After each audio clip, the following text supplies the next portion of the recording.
मेरा 4-5 सवाल है, इसलिए मैं फ़ोन लेकर के खड़ी हुई हूँ। मेरा पहला सवाल ये है गुरुजी की मम्मी जैसे जित्या करती है, हम लोग 3 भाई बहन हैं, 2 बहनें हैं, 1 भाई, और मेरे घर में एक छोटा सा कुत्ता भी है। तो वो गुरुजी भाई बहन के समान ही है, समझ लीजिए। मतलब मम्मी हम लोगों के कंपैरिजन में उसको ज़्यादा प्यार करती है। मोस्ट ऑफ द टाइम उसके पीछे ही मम्मी का जाता है। तो जब मम्मी जितिया करती है तो कहते हैं सबको पहनाती हो वो बद्धी जितिया वाला, तो क्या हम उसको भी पहना सकते हैं? क्या पहनाती हैं? वो जितिया जो पहनते हैं ना, अभी जितिया वाला जो पर्व था कुछ दिन पहले। हाँ हाँ, या देखो नहीं पहनाना चाहिए? ये क्या होता है, पहले ये समझाओ, हम अभी समझे नहीं क्या होता है। भाषा मिसमैच हो रही है। मैं बताती हूँ, जैसे पति के लिए तीज किया जाता है, करवा चौथ किया जाता है, ठीक उसी प्रकार से बच्चों के लिए जितिया का पर्व किया जाता है। हमारे यहाँ उसे संतान सप्तमी कहते हैं शायद, मुझे इसका ज्ञान नहीं है। हाँ हाँ, हमारे यहाँ उसको संतान सप्तमी बोलते हैं। ठीक जी, ठीक है, ठीक है। देखो, बच्चों के साथ बच्चों का व्यवहार करो, जीव मात्र से प्रेम करना बुरा नहीं है। सबसे प्रेम करो, सबको रोटी दो, सबको प्यार करो, सबको दुलार करो। प्यार दुलार करने में कोई बुराई नहीं, पर हर चीज की मर्यादाएं हैं। आप जितना प्यार अपने पति से करती हैं, आप उतना प्यार, उस तरह का प्यार पर पुरुष से करेंगे तो ये मर्यादा के खिलाफ है। मतलब प्यार अब कहेंगे नहीं जी, जैसा हम अपने पति से करते हैं वैसे तुमसे भी करेंगे, वो अमर्यादित हो जाएगा। उसी तरह हम गाय से जो व्यवहार कर सकते हैं वो कुत्ते से नहीं कर सकते। तो हर चीज की एक मर्यादा है। कुत्ते को देहली के बाहर रखा जाता है, घर के अंदर नहीं। बट वो तो हमेशा घर में ही रहता है। वो आपकी अज्ञानतावश है। तो कुत्ता जहां जहां अपने पांव रख देता है, कुत्ता जहां जहां होता है, वो अशुद्ध हो जाती है जगह। कुत्ता के स्पर्श से अशुद्धि आती है। तो इसलिए कुत्ता को रोटी खिलाने का विधान तो है। कुत्ते को आवश्यकता है तो आप उसकी दवाई भी कराइए, है ना। अनायास उसे छूने का विधान नहीं है। तो फिर गुरुजी उसको घर से बाहर कर दें? बाहर क्या, कुत्ते घर के अंदर रहे कब? आज के जमाने में फैशन का जमाना, तो लग्जरी गाड़ियों में घूम रहे हैं कुत्ते। गाय है आपके घर में? नहीं गुरुजी, उसके लिए इसलिए नहीं पॉसिबल है क्योंकि आप फ्लैट में नहीं रख सकते हैं। आप खुद अगर रेंट पे रहते हैं तो समस्या तो यही है कि आज हम कुत्ते को रखने को पॉसिबल मानते हैं, पर गाय को रखना इम्पॉसिबल मानते हैं। गुरुजी, दिक्कत तो कुत्ते से भी है बहुत लोगों को। लॉजिकली देखा जाए, अगर उसको हम बाहर लेकर के जाते हैं शौच के लिए तो उससे भी दिक्कत है, लेकिन कुत्ते में मैनेज हो जाता है क्योंकि हम बाहर लेके जाते हैं। एक्चुअली कुत्ते में आप लोग मैनेज करना सीख गए हैं। काश गाय के साथ भी मैनेज करना सीख गए होते तो गाय भी मैनेज हो जाती है अभ्यास से। अब कुत्ते के संग रहते रहते अभ्यास हो गया है। गाय भी ना, छोटी सी गाय आती है जो हिमालय तरफ की गाय है ना, वो बहुत छोटी सी होती है। वो गाय यदि आप घर में रखेंगे तो वो आपके बिस्तर में सो सकती है, वो आपके संग खा सकती है। मतलब इतनी छोटी सी होती है, 1 लीटर दूध देती है वो, और इतनी प्यारी गाय होती है, इतनी सुंदर होती है। मतलब पूरे भारत देश की सर्वश्रेष्ठ नस्ल है वो, सबसे सुंदर सर्वश्रेष्ठ गाय।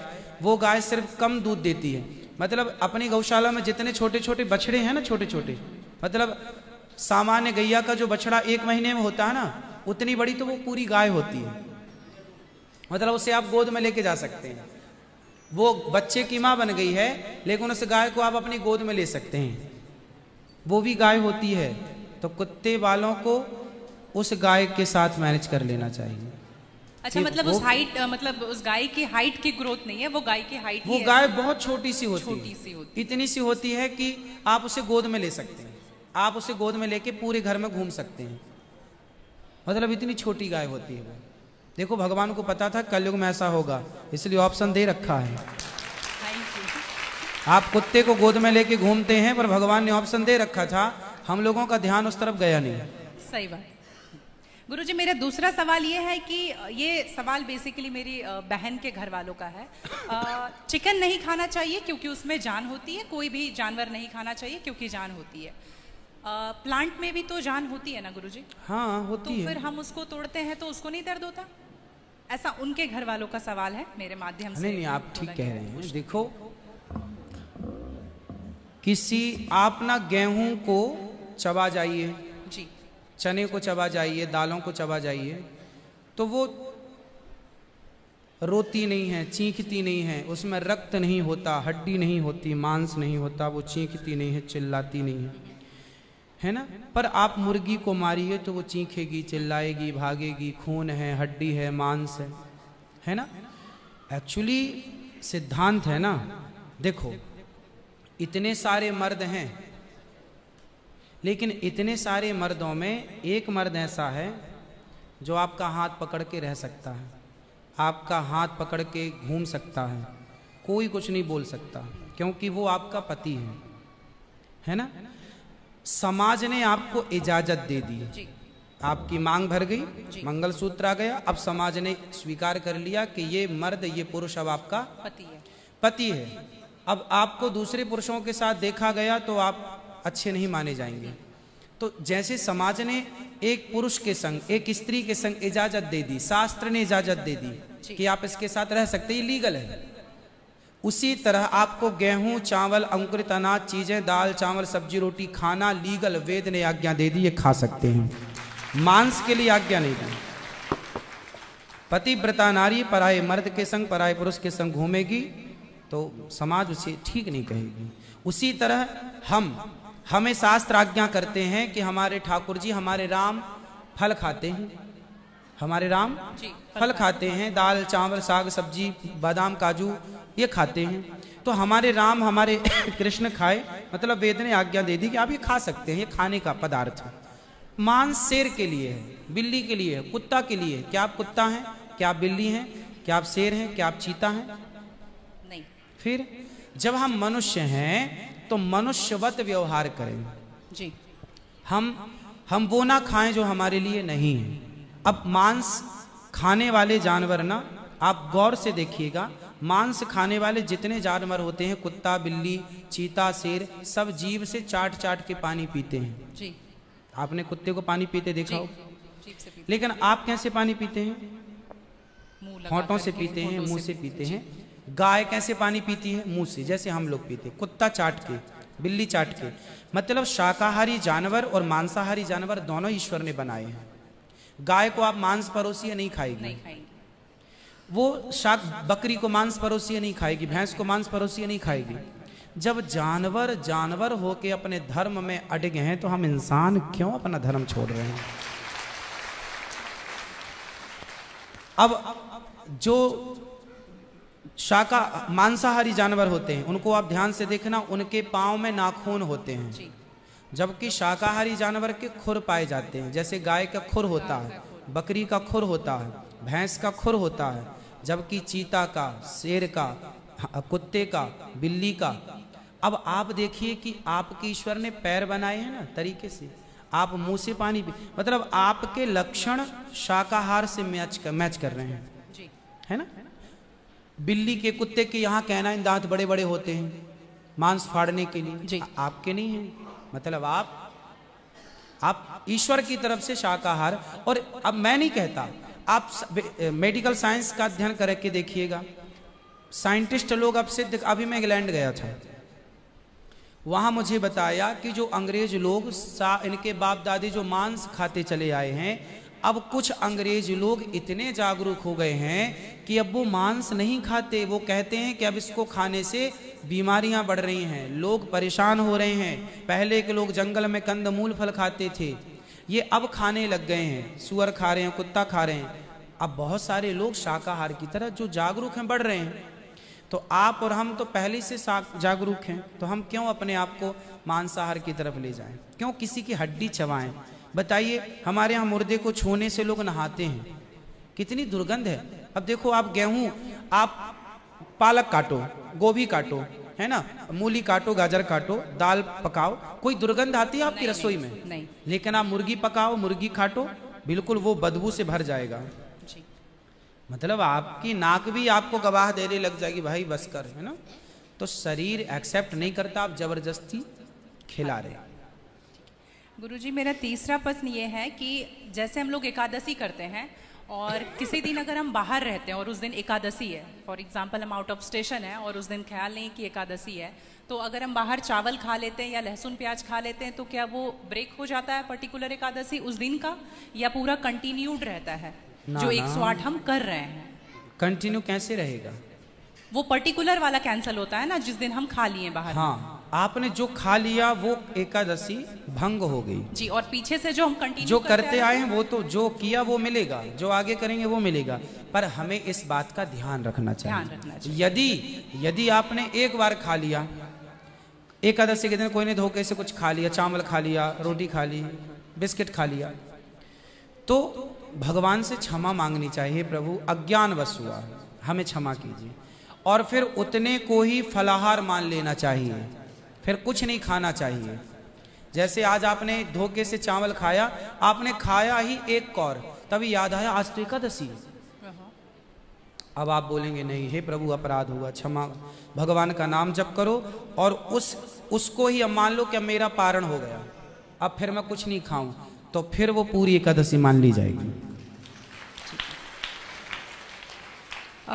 गुरुजी, मेरा चौथा सवाल ये है कि आप कहते हैं दारू पीना पाप है, चिकन खाना पाप है क्योंकि उसमें जान है।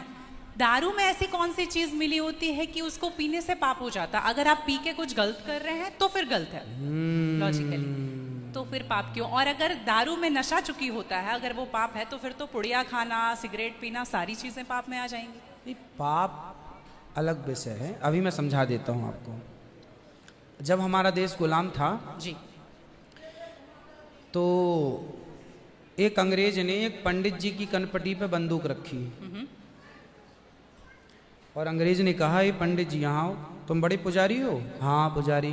हिंदू हो? हाँ। आज मैं तुम्हें गोली मारूंगा। पंडित जी बोले, क्यों मारोगे? बोले, आज 4 चीजें तुम्हारे सामने हैं। अंग्रेज ने 4 चीजें पंडित जी के सामने रखी। पहले, पराई स्त्री लाके रख दी, तुझे आज इसके संग रहना है। दूसरा, मांस रख दिया, आज तुझे मांस खाना है। और तीसरा, ढेर सारा सोना रख दिया। इतना सोना तो रोज भीख मांगता है ना, ले जा सोना।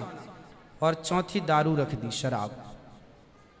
इन 4 में एक चीज तुझे लेनी पड़ेगी, नहीं लेगा तो गोली मारूंगा। बोल क्या लेता है? पंडित जी बोले, पराई औरत तो मैं नहीं देख सकता, मार दो गोली मुझे, पर मैं पराई स्त्री के, मेरी माँ बहन, मेरे संस्कार ऐसे हैं कि ये मेरी माँ बहन और बेटी है, ये मैं मर जाऊंगा पर चरित्र में दाग नहीं लगने दूंगा, तो ये स्त्री तो मैं नहीं ले सकता। अब मांस भी मेरे धर्म के खिलाफ है, आप गोली मार दो, मैं ब्राह्मण हूं, मैं मर जाऊंगा पर ये धर्म नहीं छोड़ूंगा। और रहा ये सोना भी नहीं लूंगा, क्योंकि मैं भीख इसलिए बेईमानी करता तो भीख क्यों मांगता? मैं ईमानदारी से भीख मांग के खा सकता हूं, बेईमानी का करोड़ों नहीं ले सकता, इसलिए सोना भी नहीं लूंगा। हाँ, पंडित जी को लगा ये तो पानी है, दारू शराब, उनको दारू पानी लगा, ये तो पानी है। पंडित जी को बेचारों को पता नहीं था कि दारू का क्या मजा है। अब उनको लगा ये पानी है, पिएंगे निकल जाएगी। पानी समझ के पंडित जी ने बोला कि चलो, गोली कनपटी में बंदूक रखा है, चलो पी लेते हैं, अभी निकल जाएगी शाम तक। पंडित जी ने दारू पी, और जब दारू पी ली तो दारू जब पी तो नशा चढ़ा, और जब नशा शराब का जब नशा चढ़ता है तो इंसान नहीं रह जाता। जैसे स्त्रियों को, जिसको ऑपरेशन होता है ना जी, तो रीढ़ की हड्डी में डॉक्टर एक इंजेक्शन लगाते हैं जिससे शून्य हो जाती है। वो अंग क्या हो जाता है? कोई भी ऑपरेशन में डॉक्टर आपको शून्य कर देता है। उसी तरह शराब आपके मस्तिष्क को, आपके सोचने विचारने की क्षमता को शून्य कर देती है, माइंड को शून्य कर देती है। आप ये निर्णय नहीं ले पाते कि क्या सही है और क्या गलत है। अब पंडित जी जब नशे में झूमने लगे तो वो उस स्त्री को छेड़ने लग गए, ए यहाँ जा, नशे में। तो यही तो प्रश्न था मेरा गुरुजी कि वो नशे में ऐसा कर रहे हैं तो गलत है। अगर जो बोलते हैं हम जेंटलमैन पैक पीते हैं, हम 2 पैक पीते हैं या 3 पीते हैं। अच्छा ये बताओ, नशे में करने लगे तो गए, वो नशा आया कहाँ से? शराब जहां पीने से आया वही तो गलत है। नहीं तो गुरुजी, सारे फसाद की जड़ तो वही है। गुरुजी जब ज्यादा पी ले रहे हैं तो ऐसा हो रहा है, जो कम पी रहे हैं और ये कह रहे हैं कि कम पीने से ऐसा नहीं होता, आप ज्यादा हमारे यहाँ 5 महापाप गिनाए हैं शास्त्रों ने जी। 5 महापाप, उनमें से एक शराब है। शराब है, हाँ। शराब को महापाप इसलिए कहा गया है, ये बुद्धि भ्रष्ट, शराब पीने वाली की बुद्धि सात्विक नहीं हो सकती। आप शराब पीजिए, आप शराब पीने वाला व्यक्ति आध्यात्मिक नहीं हो सकता। जो ईश्वर से कनेक्टिविटी है, जो हम आध्यात्म जगत की बात करते हैं, देखो आप शराब पीने के शराब लोग क्यों पीते हैं? शराब कौन पीता है? समाज में 2 किस्म के लोग होते हैं। एक वो होते हैं, जैसे मैं सात्विक हूं, आप सात्विक हैं, आप चाहते हैं कि मैं भजन करूं भगवान का, ज्यादा हाय हाय नहीं, शांत खुश भगवान के चिंतन में। एक तो इस प्रकार का आदमी है भगवत चिंतन में, वो ज्यादा खाता भी नहीं। एक आदमी कैसा है जो विषय भोगी है। शराब शरीर को गर्म करती है जी, शराब शरीर को गर्मी पहुंचाती है। और जो व्यक्ति भोगी होता है, जिसे भोगों को भोगना है, वो लोग शराब का उपयोग करते हैं अपने भोगों की क्षमता को बढ़ाने के लिए। अब जिसे भोग भोगना है वो तो अपनी क्षमता भोगों की बढ़ाए और शराब पिए, परंतु जिसे भगवत प्राप्ति करना हो, ईश्वर से नेह करना हो, मन लगाना हो, संत लोग 1 टाइम भोजन करते हैं, 2 टाइम नहीं खाते।